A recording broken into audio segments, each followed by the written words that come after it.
Assalamualaikum and salam sejahtera. Okey. Sebelum ni saya dah share satu video berkenaan sinusoidal waveform.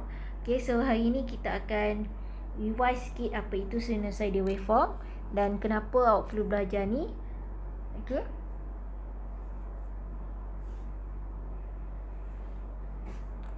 Okey. Sebelum ni analisis yang kita belajar adalah berkaitan dengan DC analysis. Okay. Before this, you learn about the DC analysis. Okay, saya tukar pen color. Okay, kita ambil color yang cerah sikit. Okay. Sebelum ni, kita dah belajar berkenaan DC. All the analysis you have learned before is about the DC. Okay. So after this, kita akan tukar kepada AC analysis. Apa tu AC? AC adalah analisis. Okay. AC adalah alternate. Okay, alternating current. It means that current ni dia berubah, flow of the current will be change based on the source lah. Okay, let's say you have, okay, saya buat satu simple circuit. Ini adalah maksudnya AC source, and then you have let's say it just a resistor circuit. Okay, so kalau tengok sini, source dia ada dalam bentuk positive and negative cycle. Okay, so if the source is positive cycle, flow current akan ke daripada atas dan ke bawah lah. So it will be clockwise. And then when flow of current ni dalam negative cycle, current akan flow arah sini pula. Okay, so that's why kita call dia as alternate current. Okay, and then sebelum ni kita ada belajar dalam video yang saya bagi sebelum ini berkenaan dengan how to extract information from this sinusoidal waveform. Okay.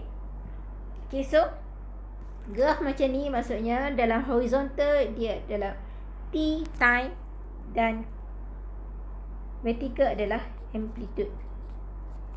Okay, so amplitude ni depend pada graf lah. Dia boleh jadi voltan, dia boleh jadi arus, dan dia juga boleh jadi power.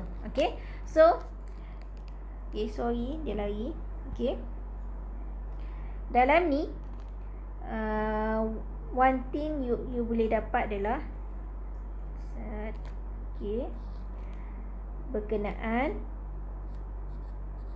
period ataupun time lah. Okay, dan time adalah inverse function of frequency. Okay, F ni adalah frequency. Okay, so boleh tengok time adalah a cycle. Okay, boleh refer balik video yang saya bagi sebelum ni. Cycle maksudnya penuh daripada negatif, daripada kosong kepada positif maksimum, dan kosong dan negatif, dan ke kosong balik. Ni kita panggil satu cycle. So time dikira sepanjang satu cycle ni lah.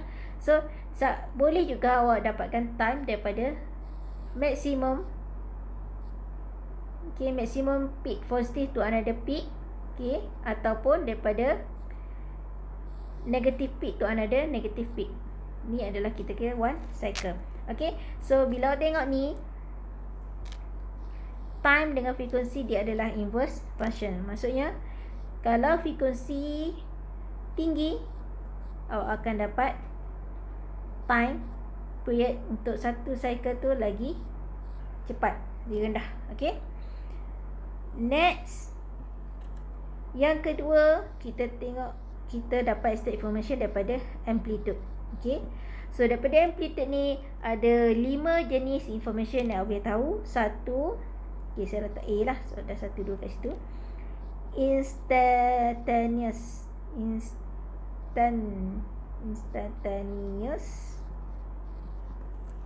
value, Okey, instantaneous value ni maksudnya bila amplitude tu diukur, nilai yang diambil apabila amplitude tu diukur, dia boleh jadi juga, let's say you ambil dekat maksimum ataupun you ambil dekat kawasan sini dan negatif dan seterusnya lah. Okay, so detail dah tengok dekat video tu. Yang kedua, so yang instantaneous ni biasa kita sebut sebagai VT or IT lah. Okay, yang kedua adalah peak value. Peak value adalah maksimum. Okay, so sekarang ni saya explain in term of V lah, so senang faham sikit. So V peak, kita sebut dia V peak untuk wautan ataupun I peak untuk current. Okay, peak dia adalah pada maksimum sini. So dari sini kepada sini kita panggil V peak, ataupun V peak boleh juga okey daripada kosong kepada negatif maksimum. Okay, yang ketiga adalah peak to peak. Peak to peak value. Okay, saya stay jelaskan in term of wautan, P to P lah, word P to P.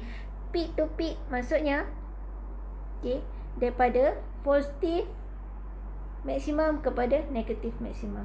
Okay, so yang ni kita panggil V peak to peak. Yang keempat adalah RMS value, root mean square value. Okay, yang ni adalah VRMS equal to V peak over square root of 2, ataupun dia sama juga dengan 0.707 V peak. Dan value yang terakhir adalah average. Okay, average value. Average value kita sebut juga sebagai VAVG. Dia adalah 0.637 V peak. Okay, macam mana dapat ni? Boleh tengok balik dalam video yang sebelum ni dia, ataupun dia adalah 2/pi V peak. Okay, ni berkenaan dengan waveform. Okay, and next kita nak tengok contoh ke? Okay, mungkin kita tengok. Okay, contoh. Okay, nanti awak tengok pada slide, ada dalam satu example 3. Okay, example 3 diberi satu graf macam ni.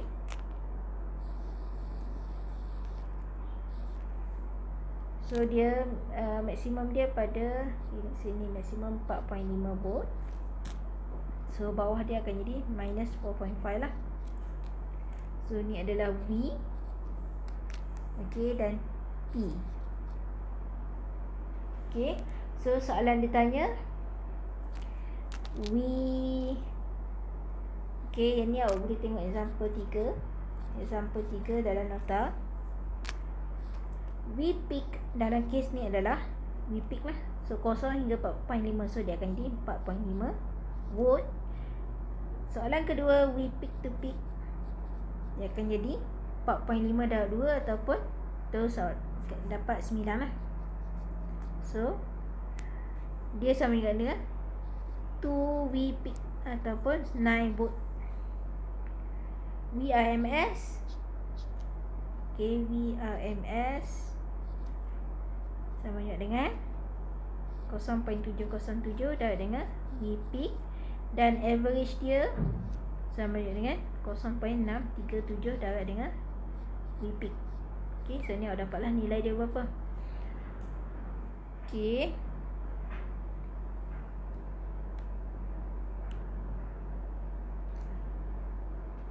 okay, satu benda lagi yang awak kena tahu adalah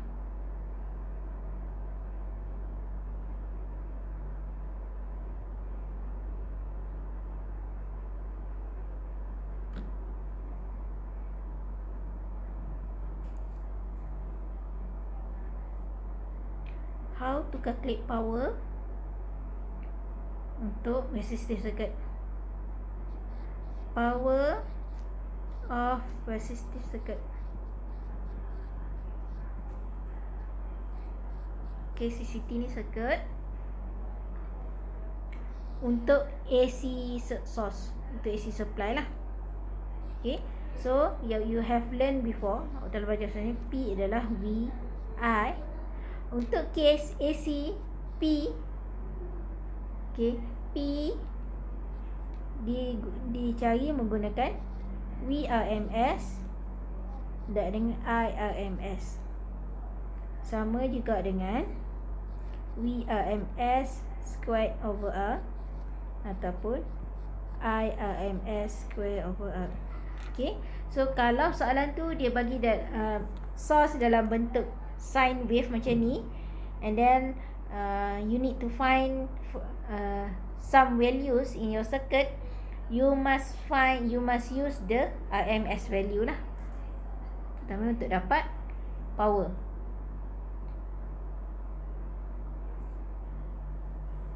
Okay, contoh example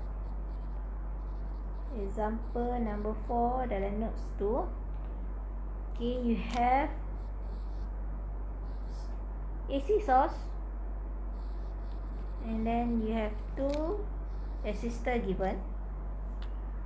Okay, yang ni 1 kilo ohm dan yang kedua 560 ohm, and then source dia adalah 120 volt. Okay, then you kena take note source yang diberi adalah dalam RMS value dah.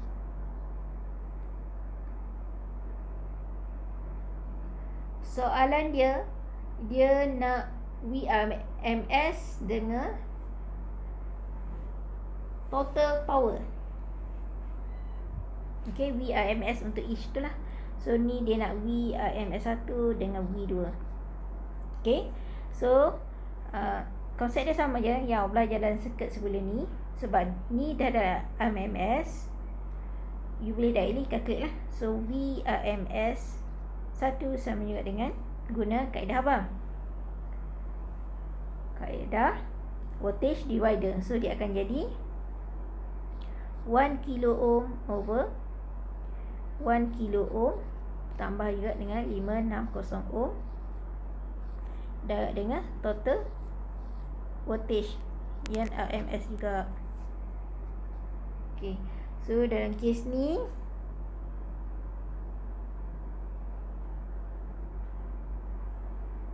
soalan dia RMS voltage across each resistor dan RMS current. Okay,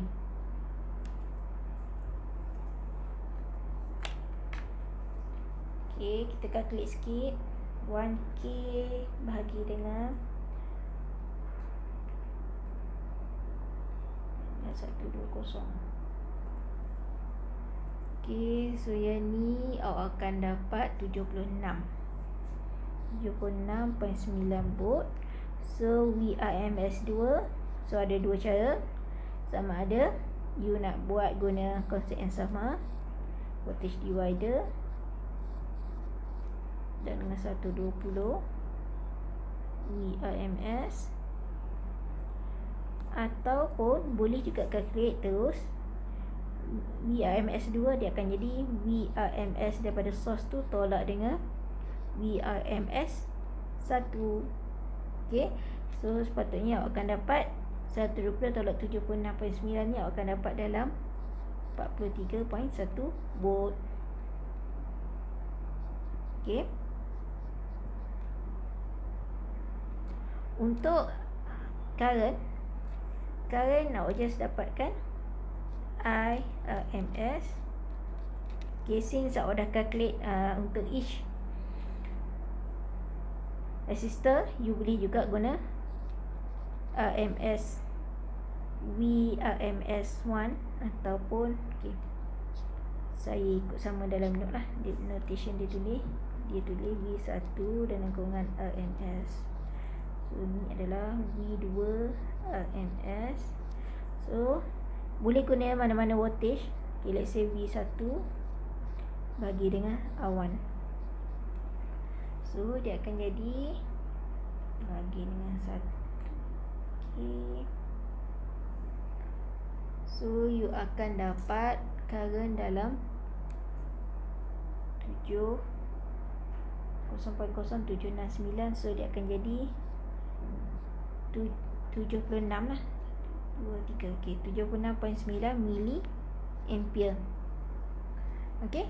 So untuk total power, okay, so total power saya tulis kat sini P, sebab dia nak total, so P total dia akan jadi VRMS dengan IRMS. You boleh guna je 120 darab dengan 76.9 mili.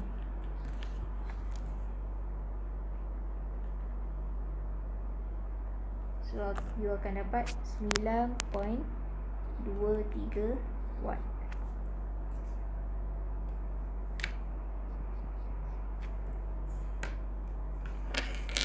Okay, tu example untuk ni.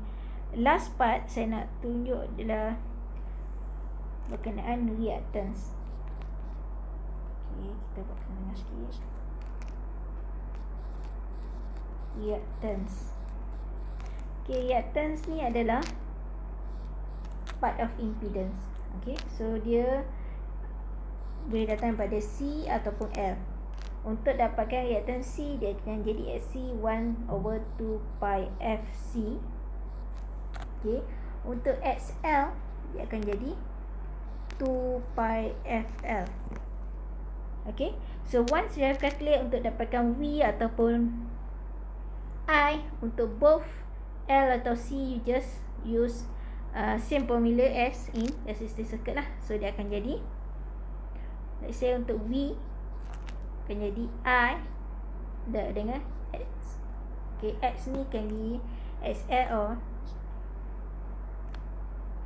XC. So saya just letak X, ataupun kalau you nak pakai I, dia akan jadi V/X lah. Okay, bila dah tukar reactance dan C dan L kepada reactance, untuk dapatkan series reactance, dia akan jadi X total or X equivalent. Okay, saya guna X equivalent lah, ataupun X effective.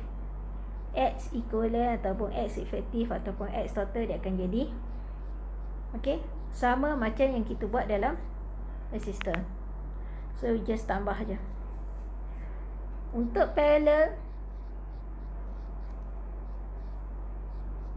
X equivalent, X total or X effective, dia akan jadi 1/x1 plus 1/x2 plus and so on plus 1/xn and inverse back. Okay, so once you have changed the C and L in term of reactance, the analysis, untuk analisis circuit sama macam yang awak belajar untuk buat untuk kaedah yang guna untuk analisis resistive circuit. Okay, so after this kita akan tengok pula circuit yang involve, circuit yang ada ketiga-tiga ni, circuit yang ada R, L and C. Okay, so sebelum ni saya ada mention dalam DC condition. Okay, dalam DC, kalau dalam satu circuit tu ada DC source C and L, dia akan jadi apa? C dia akan jadi open circuit dan L dia akan jadi short circuit. Okay, so yang ni awak kena ingat. Okay, so bila analisis, kalau ada DC condition C dan L, macam mana keadaan dia? C akan open circuit dan L akan jadi short. Okay, setakat ni saja untuk kali ni. Nanti kita continue untuk the next part of the lecture. Okay, thank you and Assalamualaikum.